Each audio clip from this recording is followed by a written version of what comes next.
ભરૂચમાં મનરેગા કૌભાંડ મામલે કર્મચારીઓ પર મોટી તવાઈ આવી છે। કરાર આધારિત 21 કર્મચારીઓને સસ્પેન્ડ કરવામાં આવ્યા છે। 2 કર્મચારીઓના રાજીનામા પણ મંજૂર કરાયા છે। ફરજ પર બેદરકારીના આક્ષેપ સાથે કર્મચારીઓને સસ્પેન્ડ કરવાનો વારો આવ્યો છે। જવાબદારી બરાબર ન નિભાવી હોવાનો પણ આરોપ છે। મનરેગા કૌભાંડમાં કોન્ટ્રાક્ટર બાદ કર્મચારીઓ સામે હવે કાર્યવાહી હાથ ધરવામાં આવી છે।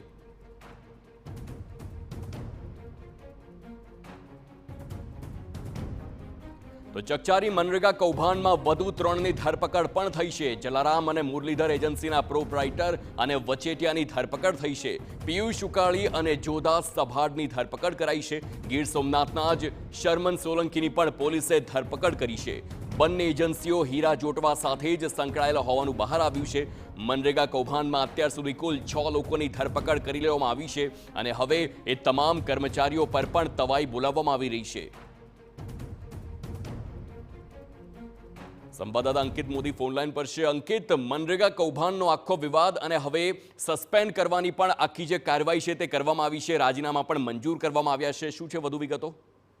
જી, આખા મામલામાં જોવામાં આવે તો જે કોન્ટ્રાક્ટરો છે તેમણે ચોક્કસ કૌભાંડ આચર્યું છે, પરંતુ ક્યાંક ને ક્યાંક કર્મચારીઓની જવાબદારી સ્પષ્ટ રહેતી હતી કે આખા કૌભાંડમાં તેમણે સુપરવિઝન શું કર્યું, બિલો કઈ રીતે પાસ કર્યા, આ બિલો કઈ રીતે બન્યા, કોઈએ ઇન્વેસ્ટિગેશન કર્યું કે નહીં, ખરાઈ કર્યા વગર પાસ થયા, તમામ મુદ્દાઓ તપાસ હેઠળ લેવામાં આવ્યા હતા અને જેમાં કરાર આધારિત કર્મચારીઓ છે તેમનો સૌથી વધારે ઉપયોગ કરવામાં આવ્યો હતો કૌભાંડમાં। અને કરાર આધારિત જે કર્મચારીઓ છે તેમની મિલીભગતથી સ્પષ્ટપણે આખો જે કહી શકાય કે 11 જે કામો સ્પષ્ટ થયા, જેમાં કામ કર્યા વગર અથવા રેશિયો જાળવ્યા વગર જે કૌભાંડ આચરાયું તેમાં તેમની ભૂમિકાઓને ધ્યાનમાં રાખતા જે કરાર આધારિત કર્મચારીઓ હતા તેમને એક જ નિર્ણયની અંદર તમામને ફરજ પરથી દૂર કરી દેવામાં આવ્યા છે। આ તમામને છૂટા કરી દેવાયા છે। સાથે કૌભાંડ દરમિયાન અથવા તેના થોડા સમયગાળા અગાઉ 2 કર્મચારીઓએ રાજીનામા ધર્યા હતા, તેમના પણ રાજીનામા સ્વીકારી લેવાયા છે। આમ કુલ 21 કર્મચારીઓને સમગ્ર કામગીરીમાંથી તેમને તેમની જે કરાર પરથી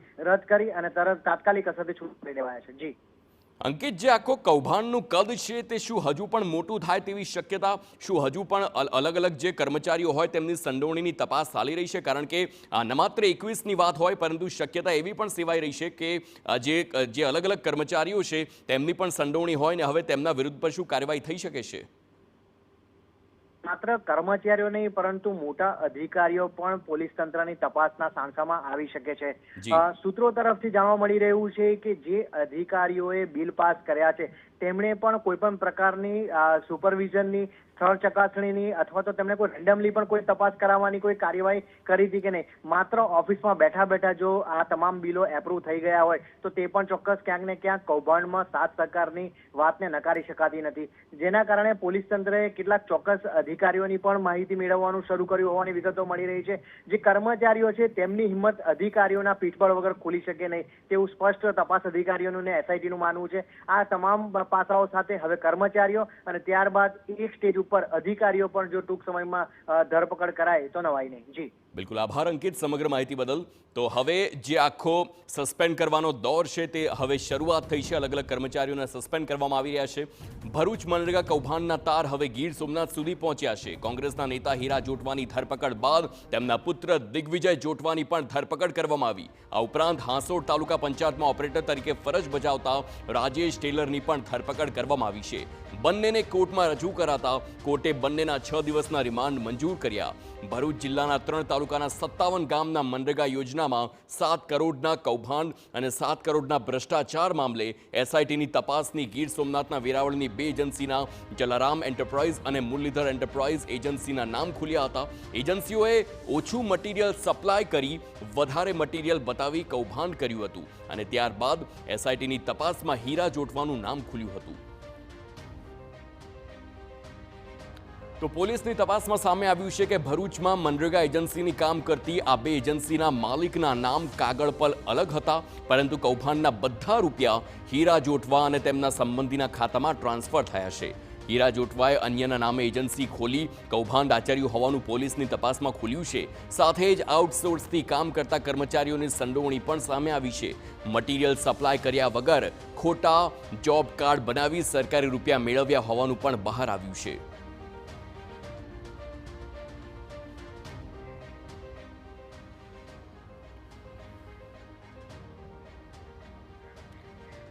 તો આખું મનરેગાનું કૌભાંડ જે સામે આવ્યું છે તે મામલે આમ આદમી પાર્ટીના ધારાસભ્યએ સીબીઆઈ તપાસની હવે માંગ કરી છે. ચૈતર વસાવાએ સીબીઆઈ તપાસ કરાવવાની માંગ કરી છે.